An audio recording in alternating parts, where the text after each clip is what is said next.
Stocks में tax loss harvesting वाला concept है, तो क्या म्यूचुअल फंड में भी हम ये वाला कंसेप्ट लगा सकते हैं?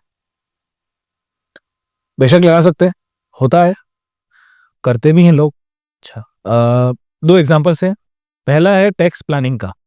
टैक्स प्लानिंग कैसे होती है कि गवर्नमेंट आपको 1.25 लाख का म्यूचुअल फंड में लॉन्ग टर्म एग्जेम्पशन देती है हर साल। हाँ।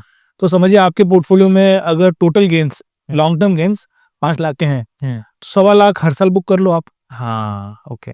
तो आपका कैपिटल गेन्स लंबे समय में कम होता जाएगा। हाँ, और 1.25 लाख का जो गैप, आपको जो ब्रैकेट हर साल मिल रहा है, उसका आप यूज़ कर लिया आपने। करेक्ट। उस पे कोई टैक्स भरना ही नहीं, वापस आप म्यूचुअल फंड बाय कर लो।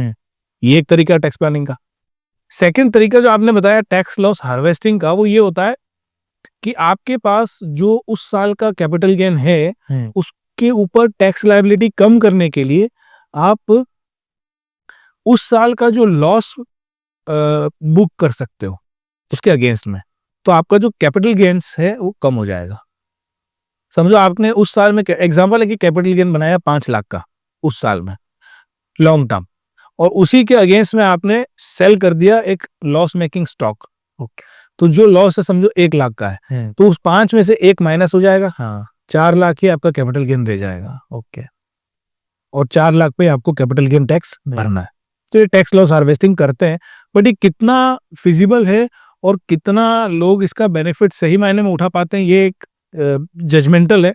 पर्सन टू पर्सन वेरी करता है, और उसकी ट्रेडिंग और उसकी इन्वेस्टिंग ट्रांजैक्शंस पे डिपेंड करता है।